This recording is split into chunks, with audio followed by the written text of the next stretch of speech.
Harka fuunee ashamaa akkam jirtu hordoftoota qubee TV oduu qubeen isinitti himaa oduu waliin an Sabilee Alamuuti. Gamtaan Awurooppaa walta'iinsa tarsiimoo Itoophiyaa waliin qabu gara marsaa haaraatti ceesisuuf hojjechaa jiraachuu ibse. Dabalata oduu kana Leensaa Hordofaa akka itti dhiyeessiti.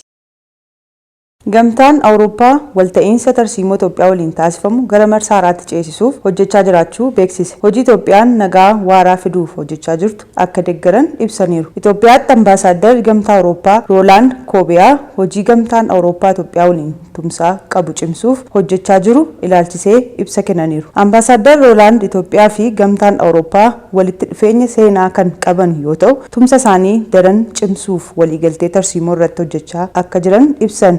Ministeeronni dhimma alaa Gamtaa Awurooppaa Eebila 27 bara 2015 walga'ii dura taa'ummaa mana maree dhimma alaa Gamtaa Awurooppaatiin taasisaniin hariiroo Itoophiyaa waliin qaban cimsuuf xumura bu'uuraa haaraa ta'ee sagalee guutuun raggaasisuu isaanii yaadachiisaniiru. Murteen kun walta'iinsa Gamtaa Awurooppaa fi Itoophiyaa keessatti boqonnaa haaraa baneeraa jedhan. Itoophiyaan gaanfa Afrikaa fi Galaana Diimaa keessatti michuu tarsiimoo ijoo Awurooppaa ta'uu ibsuun Gamtaan Awurooppaa tattaaffii Itoophiyaan nagaa waaraa buusuuf taasiftu deeggaruuf qophii ta'uu agarsiisan. Kunis hariiroo gamtichaa Itoophiyaa waliin qabu cimsuuf barbaachisaa ta'uu ibsaniiru. Gamtaan Awurooppaa yeroo ammaa mootummaa Itoophiyaa waliin ta'uun tumsa tarsiimoo Itoophiyaa waliin taasifamaa jiru gara marsaa haaraatti fiduuf hojjechaa akka jirus beeksisan. Deeggarsi namoomaa fi hojiiwwan biroo bu'uura waliigaltee nageenyaatiin hojjetamaa jiran kan jajjabeeffaman ta'uu fi itti gaafatamummaa haqaa ce'umsa irratti hundaa'e mirkaneessuun barbaachisaa ta'uu eeran. Itoophiyaatti nagaa waaraa fiduu fi tasgabbii dinagdee maayikiroo uumuuf tattaaffii jalqabame Gamtaan Awurooppaa akka deeggaru Ambaasaadarichi eeraniiru. Gamtichi sagantaa misoomaa yeroo dheeraa Itoophiyaa idileen eegaluuf qophii ta'uu ibsan. Itoophiyaatti guyyaa boruu irraa eegalee tajaajilli CV birrii buufata gaazaa guutuu biyyattiitti hojiirra ni oola. Dabalata oduu kana akka itti dhiyaata. Itoophiyaatti guyyaa boruu irraa eegalee tajaajilli CB birrii buufata gaazii guutuu biyyattiitti hojiirra ni oola. Baankiin Daldala Itoophiyaa tajaajila CB birrii buufata gaazaa kutaalee biyyattii hundaa keessatti hojiirra oolchuuf beeksise. Baankichi akka lakkoofsa Itoophiyaatti caamsaa 1 bara 2015 irraa eegalee buufataalee gaazaa naannoo hundatti tajaajila birrii CB ammayyaa itti fayyadamuuf salphaa fi saffisaa ta'e hojiirra akka oolu Daayirekteerri Koomishinii Dhaabbilee Baankichaa Obbo Alsaan Asaffaa beeksisan. Tajaajilli kun akka lakkoofsa Itoophiyaatti Eebila 16 bara 2015 magaalaa Finfinnee kan eegale bu'aa gaarii galmeessisuu isaa eeruun maamiltoonni hedduun mala kaffaltii elektirooniksii CB birrii bilbila harka isaanii irratti fayyadamuun boba'aa bitachuu isaanii ibsaniiru. Muuxannoon magaalaa Finfinneetti argaman bu'uura godhachuun Daayirekteerri kun akka ibsanitti baankichi daldala boba'aa elektirooniksii guyyaa boruu irraa eegalee akka biyyaatti hojiirra ooluuf qophii hundaa xumuruusaa ibsan. Maamiltoonni moosaajii CB birrii bilbila harka isaanii irratti buufachuun 847 irratti bilbiluudhaan tajaajila kana fayyadamuu akka danda'anis eerameera. Kana malees moosaajii bilbila harka baankii kanaa kan Nadaaj jedhamu kanaaf fayyadamuu akka danda'an himame. Daayirekteerri kun moosaajii hundaa maamiltoonni marsariitii App Store, Play Store, Google Play irraa bilisaan bitachuu fi fe'uu akka danda'an beeksiseera. Ogeeyyiin baankichaas buufata gaazaa hundatti argamuun maamiltootaa fi hojjettoota buufata gaazaa kanaaf deeggarsa barbaachisu taasisuudhaan maamiltoonni akka tumsan gaafataniiru. Addunyaan yaaddoon COVID-19 xiqqaate jettus Itoophiyaan tattaaffii ittisa koo itti fufa jette. Dabalata oduu kana Addisuu Mulu. Ministeerri Fayyaa Itoophiyaa akka beeksisetti bara 2012 keessa biyya kan seene dhukkubni tasaa fi weeraraan COVID-19 kanaa booda yaaddoo addunyaa hin ta'u jechuun dhaabbanni fayyaa addunyaa labsus dhukkubni kun bifa haaraan mul'achuu waan danda'uuf tattaaffiin ittisaa taasifamu cimee kan itti fufu ta'uu isaa beeksise. Dhaabbanni fayyaa addunyaa torbee darbee ibsa kenneen COVID-19 turtii waggaa 3 booda kana booda yaaddoo fayyaa addunyaa akka hin taane ibse. Daayirekteerri olaanaa dhaabbata fayyaa addunyaa Dr. Tedros Adhanom akka jedhanitti biyyoonni dhibeewwan daddarboo kanneen biroo waliin vaayirasii kana booda to'achuu akka danda'an himan. Ibsi ministeerri fayyaa Itoophiyaa dubbii dhaabbata fayyaa addunyaa kana ilaalchisuun baase akka jedhutti immoo dhukkubni kun gosti haaraan bifa haaraan deebi'ee mul'achuu waan maluuf tattaaffiin ittisaa akka hin dhaabbanne hima. Kanumaan walqabatee lammiileen hundi talaallii dhukkuba weeraraa kanaa irratti hundaa'uun dhaabbilee fayyaatiin kennamu fudhachuu akka qaban ministeerri fayyaa Itoophiyaa dhaameera. Kutaa magaalaa Gullalleetti dallaan jiguun lubbuun namoota 2 darbe beekanii taakkala.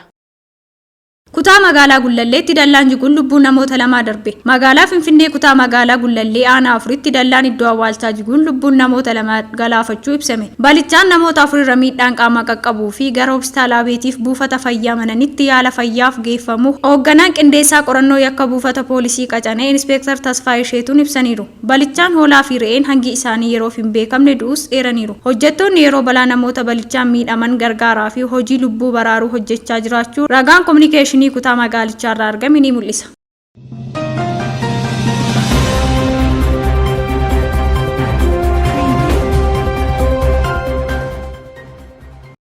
Daawwattoota keenya kan daawwachaa turtan oduu qubeetii amma immoo gara oduu biyya alaatti darbina. Pirezidaantiin Ameerikaa Joo Baayiden eegumsa fayyadamtoota daandiiwwan qilleensaa Ameerikaa cimsuuf karoorfachuu beeksise. Dabalata oduu kanaa akkattaa nutti dhiyaata.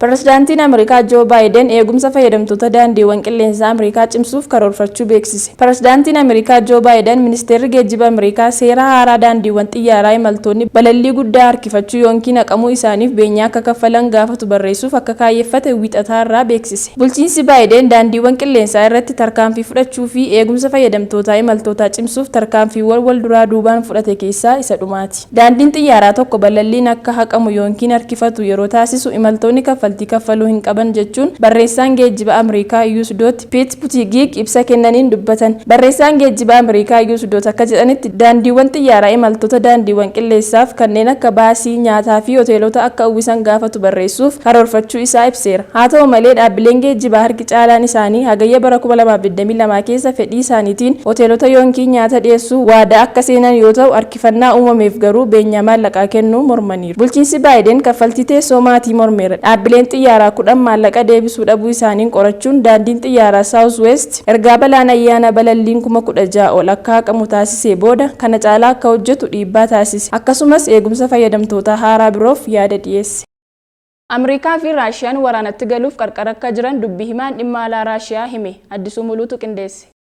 Deetaan ministeera dhimma alaa Raashiyaa Saargee Raaybaakoof Raashiyaa fi Ameerikaan waraanaaf qarqara irra akka jiran beeksisan. Torbee darbe haleellaan diroonii masaraa Kireemiliin mana jireenyaa pirezidaantii Raashiyaa Vilaadimir Puutiin irratti raawwatamuun isaa ni yaadatama. Raashiyaan haleellaa Kireemiliin kana duuba harki mootummaa Ameerikaa akka jiru kan himatte yoo ta'u, humnoonni gochaa kana raawwatan abjuun isaanii pirezidaantii Puutiin ajjeesuuf akka ture hoogganaan dhimma alaa Raashiyaa kun dubbatanii jiru. Dhimma haleellaa kanaa hordofuun deetaan ministeera dhimma alaa Raashiyaa Saargee Raaybaakoof Ameerikaa fi Raashiyaan walitti dhukaasuuf qarqara irra akka jiran ibsan. Ministeerri kun akka jedhanitti yeroo ammaa kana Ameerikaa waliin kallattiin waraana gaggeessuuf qarqara irra jirra jedhan. Hariiroo biyyi keenya Ameerikaa waliin qabdu hordofuun yeroo dheeraaf Ameerikaa waliin wal dhabdee waraanaatti akka hin seenneef waan dandeenyu hunda gochaa turre gochaa jirra jedhanii jiru ministeerri kun. Itti dabaluunis Saargee Raaybaakoofiin dippiloomaasiin dhugaa biyyoota lamaan gidduu akka hin jirre himan. Sababni isaas Ameerikaan hariiroo Raashiyaa waliin qabdu hammeessuu irratti waan bobbaateefi jedhan. Waraana Raashiyaan Yuukireen waliin gochaa jirtu irratti Ameerikaan kallattiin hirmaachaa jirtis jedhan. Kanaan wal qabatee Ameerikaan Raashiyaa irratti harka lafa jalaan waraana jalqabuuf yaalaa jirti jechuun ministeerri kun himanii jiru. Haleellaa masaraa Kireemiliin irratti raawwatame hordofuun Raashiyaan Yuukireen kallattiin haleellaa kana akka raawwatte ibsuun haleellaa kana duuba garuu harki Ameerikaa akka jiru himtee jirti. Haa ta'u malee Yuukireenis ta'e Ameerikaan haleellaa masaraa Kireemiliin irratti raawwatame kana keessa harka akka hin qabne haalan. Masaraa Kireemiliin irraa ibsi bahe akka ibsutti immoo Ameerikaa fi Yuukireen haleellaa diroonii Kireemiliin irratti raawwatame haaluun isaanii qoosaadha jedha. Ministeerri dhimma alaa Raashiyaa namoonni fi qaamonni haleellaa masaraa Kireemiliin irratti raawwatame keessa harka qaban hundi adabbii cimaan akka isaan eeggatu haasaa isaanii kanaan dubbatanii jiru. Chiiliitti paartiin Chiilii mirga fagoo jedhamu irra deebiin koree barreessaa heera mootummaa ta'uun injifate. Tokkummaa Waaquma.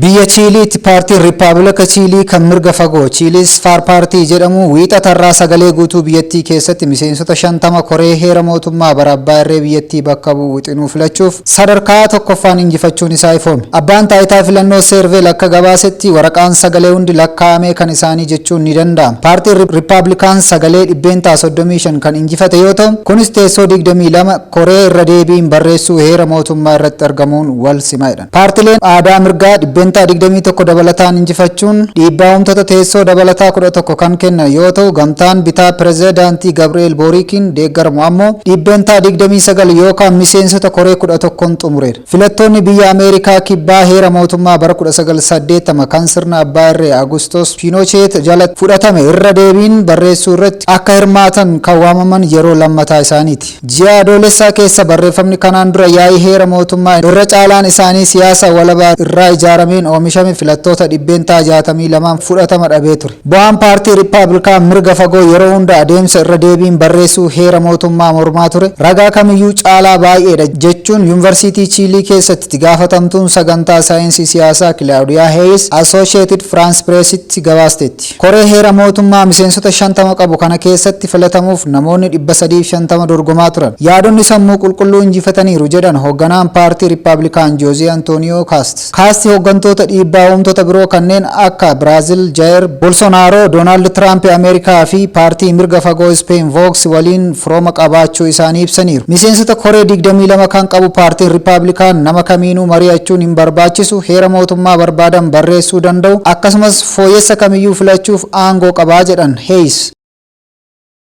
Ministeeronni Saudi Arabiyaa waraana Sudaan keessatti deemaa jiru gidduu seenuu fi seeriyaa liigii Arabatti akka deebituuf yaalii taasisaa jiru. Dabalataa oduu kanaa Waariyoo Dida.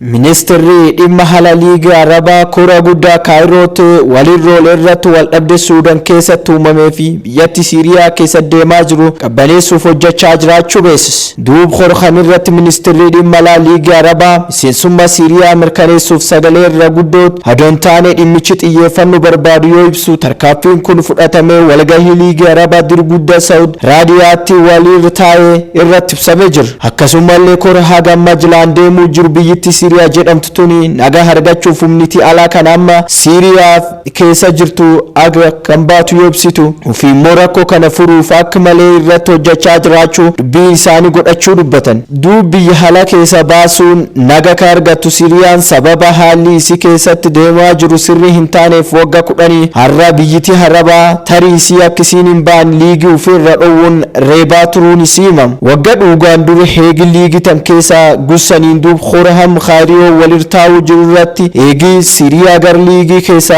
deebisuuf murteessan biyyittiin liigii deebisuun dur jalqab nageenya biyyittii Siiriyaa irratti hojjechuu akka qaban walitti himan. Walumaa galatti haaluma wal fakkaatu biyyoota halaata Siiriyaa keessa jiran keessa baasuun ijoo dubbii ta'e fakkaata. Haaluma kanaan dubbii himaan liigii Arabaa Aab Jamaal Rashiidaak jedhanitti rakkoos Siiriyaa keessatti wal dhabde biyya keessa qofa adoo hin taane wal dhabde naannoo fidil addunyaa ta'uu safoomsan. Akkas jechuun rakkoo waggaa 10 Raashiyaa keessa deemaa jiru yoo xiyyeeffannoo keessa galchuu baatan rakkoo akka malee guddayyoo keessa nam galchuun soda liigii Arabaa ta'ee jirjedhan. Kana malee murteen teessoo isii deebisanii kennuu Siiriyaa irra caala tarkaanfii siyaasaa fakkeenya ta'uu ibsanii jiran. Waggoota dheeraaf Siiriyaan garee kana keessatti akka hin hirmaanne hagoota liigiin Arabaa akkuma haala balee buutabbaa moobu jedhan Siiriyaalleen rakkoo tan furuuf akka hojjatti gaafatan. Liigii Arabaa wal dhabdee Siiriyaa qofa adoo hin taane biyya gurraatti Afrikaa kan taasisu Suudaan illee jidduu seenuuf haala akka mijeessuun beeksif. Kora addunyaa kaariyoota irra dhimma kana irratti guddoo xiyyeeffachuu yoo ta'u waraanni lammiilee Suudaaniif jiraattota biyya Suudaan raachisuu jiru furmaata argachuu akka qabu dhaamanii jiran.